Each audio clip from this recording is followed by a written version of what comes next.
नमस्कार, मैं रजनीकांत सार्थ में आप सभी का बहुत बहुत स्वागत है। आज बिहार की राजनीति पे एक नया नाम शिखर पर पहुंचने लगा है। नाम है आशा। आप सबकी आवाज। आरसीपी सिंह इसके मुखिया हैं। आरसीपी सिंह वही हैं जो कभी जदयू में नंबर 2 के पोजीशंस पे हुआ करते थे, मंत्री हुआ करते थे। और यह वही आरसीपी सिंह है जिन्होंने बाद में बीजेपी को ज्वाइन किया और पूरे बिहार में बीजेपी के संगठन को मजबूत करने के लिए एक यात्रा भी चलाई। क्या नाराजगी हुई, क्या कुछ हुआ? पहले जदयू से खटपट, फिर बीजेपी से खटपट। बाद में बहुत दिनों के बाद लोगों को लग रहा था कि कोई बड़ा कदम तो जरूर उठाएंगे। उधर प्रशांत किशोर जनसुराज को स्थापित करने में लगे थे। 2 साल की पदयात्रा रही, हर जगह पर उन्होंने कैंपेनिंग की। और इधर आरसीपी सिंह कुछ ना कुछ सोच रहे थे, एक नई परिभाषा करने की कोशिश कर रहे थे। उनके मन में बहुत सारे विचार भी चल रहे थे और लोगों को लग रहा था कि कोई ना कोई पॉलिटिकल मूव बिहार विधानसभा से पहले वो जरूर उठाएंगे। सब कुछ हुआ। दीपावली के दिन बहुत बड़ा धमाका हुआ।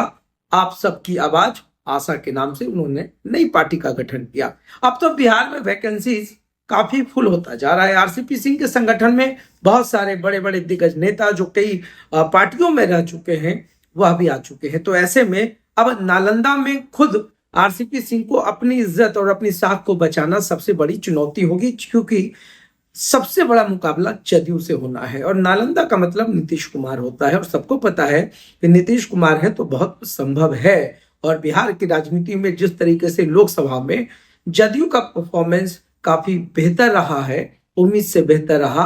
आज सबसे अधिक करीब अगर कोई नरेंद्र मोदी के हैं तो वो है नीतीश कुमार। बिहार की राजनीति में जनसुराज अपनी एक नई वजूद खोज रहा है।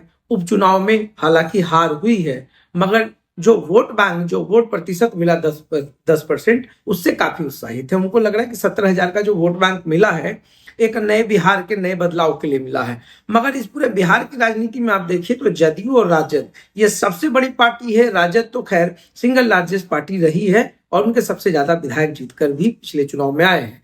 तो 2025 का जो चुनाव होगा वो ना सिर्फ आरसीपी बल्कि नीतीश कुमार के वजूद के लिए भी बहुत बड़ी चुनौती होगी, क्योंकि इन्हीं नालंदा की माटी से दोनों का ताल्लुक है।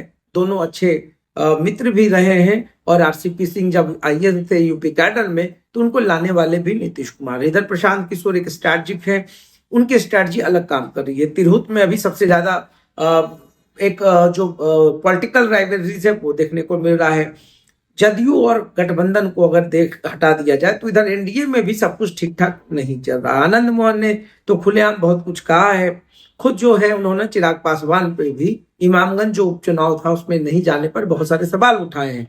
तो अब ये बहुत सारी चीजों पर अब जो गौर करने वाली बात है कि अब आरसीपी के पास क्या क्या चांसेस है। क्या आरसीपी सिंह का तो कोई ऐसा स्टेटमेंट नहीं आ रहा है जिसमें उन्होंने कहा है कि मैं नीतीश कुमार को उखाड़ दूंगा या जदयू को समाप्त कर दूंगा।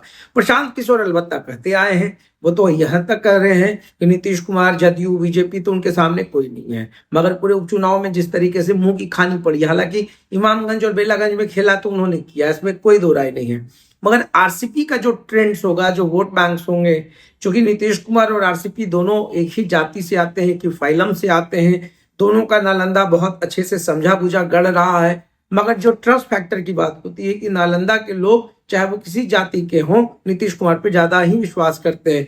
तो इस पूरे वोट बैंक में सेंधमारी करना आरसीपी के लिए चुनौती है। बहुत सारे चेहरे जो जदयू में थे अब आरसीपी सिंह के साथ हैं। तो बिहार में क्या कुछ होगा, करवट किस ओर ली जाएगी, राजनीति में कुछ नया करने की बात हो रही है, आशा निराश करती है या आशा की उम्मीद जो है, आशा की आशा वो बहुत मायने रखेगी कि वो कहां तक हो सकता है। तो तमाम चीजें हैं, अब देखना दिलचस्प होगा। हमारी तो निगाह है आरसीपी सिंह पे भी, जदयू के मुखिया नीतीश कुमार पे। इधर ललन सिंह हाफी हैं तो उधर बहुत सारे लोग हाफी हैं। बहुत ही बड़ा, दिलचस्प और रोचक राजनीति का एक नया कैलेंडर 2025 में देखने को मिलेगा। तो देखते रहिए सार्थ। बहुत बहुत धन्यवाद।